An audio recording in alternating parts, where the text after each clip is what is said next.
Hello and welcome back. My name is Jack B. And as always, thank you for watching my videos. We're in the final days before the election and both candidates are showing who they really are. If one looks past the veneer of the candidates, they'll see they are conducting their campaigns in a very similar fashion. The only difference is one is polite, sensitive, courteous, and can dance around sensitive topics like a ballet dancer. The other is crude, rude, insensitive, impolite, and is like a bull in a china shop. Behind the facade, both campaigns have been using similar strategies. When you look at them, one is overt and the other is subtle, but they are similar. There are several strategies behind the scenes. I believe the number one strategy is fear and emotion.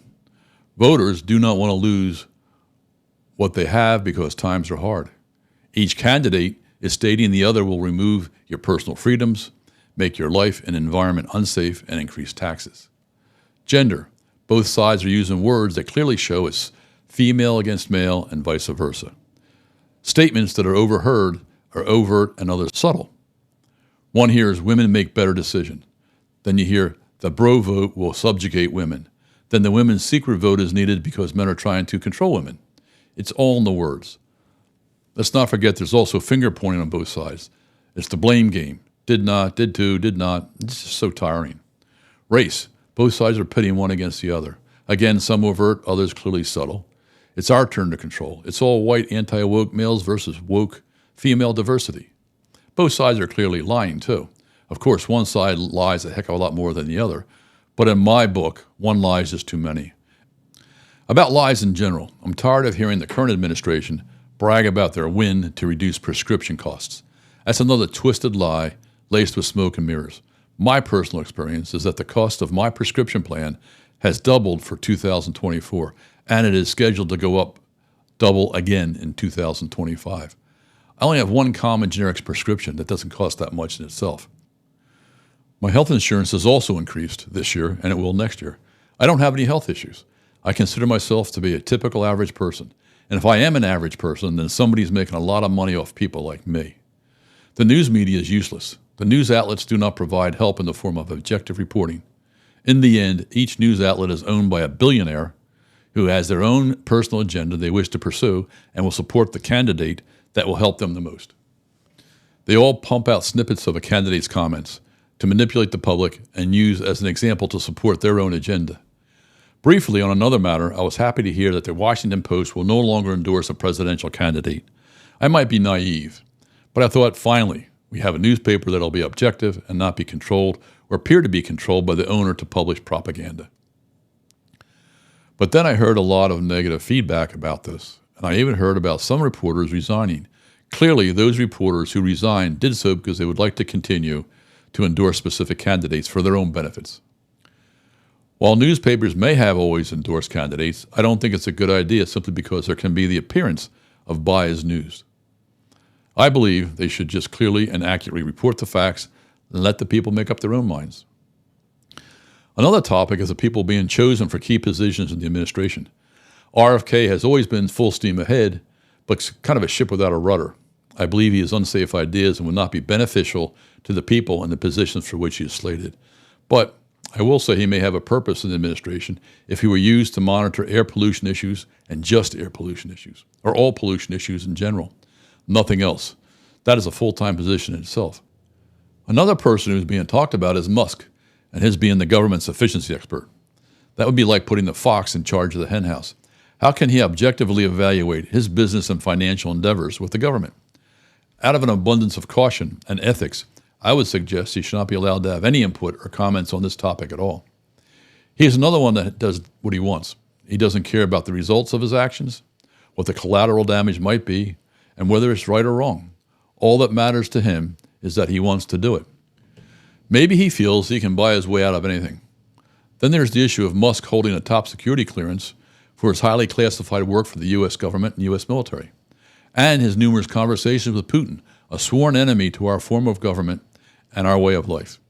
Even intuitively, this sounds wrong. Of course, Trump is no better. Trump also admires and caters to Putin. Trump sends Putin care packages for COVID. I'm not convinced Musk would be an asset, nor should he be able to hold a position of authority in the government. On another note, there has been an analysis performed of the impact on the federal deficit of each party's campaign plans over the next 10 years. The information is online and is itemized per activity and candidate, so please look it up. And what it basically says is the Trump impact would be between $7.75 trillion and $15 trillion. The Harris impact would be between $3.9 trillion and $8.3 trillion. There are also other impacts associated with the increase in the deficit. Neither party speaks about this fact, nor does any news media outlet mention it. I suspect they feel it's not in their best interest to mention this. I believe it's important to discuss this in front of the voters. It would be great to have complete, truthful transparency in their communications to the voters and the public. Another thing I have observed is the control of the party by the candidates themselves. As to their leadership abilities, one candidate seems to have absolute control over most of their party, although it may be through fear. There are also some people in that party who blindly believe whatever they are told. The other candidate doesn't seem to have control over the entire party. There seems to be just too many different groups with different goals and agendas and aspirations. I also look at the public shows or displays, such as their storytelling ability. One candidate is able to speak well and present their storyline clearly and effectively. The other candidate has trouble keeping things in context. Also, it appears to me that the events of the last 8 years have undone the progress, as slow as it may have been, and as little as it might have been, gained during the previous 40 or 50 years of positive socio-economic advancement and acceptance for all people. Granted, I understand it wasn't good for all people during that time, but at least the framework wasn't being destroyed as it has been in the last 8 years. I sense people have a lot of anxiety with respect to Trump if he doesn't win. We've all experienced his distractions and disruptions before the elections, and things may elevate to a new level by Trump supporter after the elections. I also suspect the CCP, RCP, Iran, and North Korea will be flooding the internet with fake AI news, agitating, provoking, and pushing dissension to cause civil disruption in the U.S. But in the end, sitting around the kitchen table, we should think about how we will be impacted after the election with a new president. How will our income fare? How will taxes be affected? Will health care benefits be out of our price range? What will happen to Social Security and Medicare? Will my children be safe? Will we be safe from foreign aggression in all forms?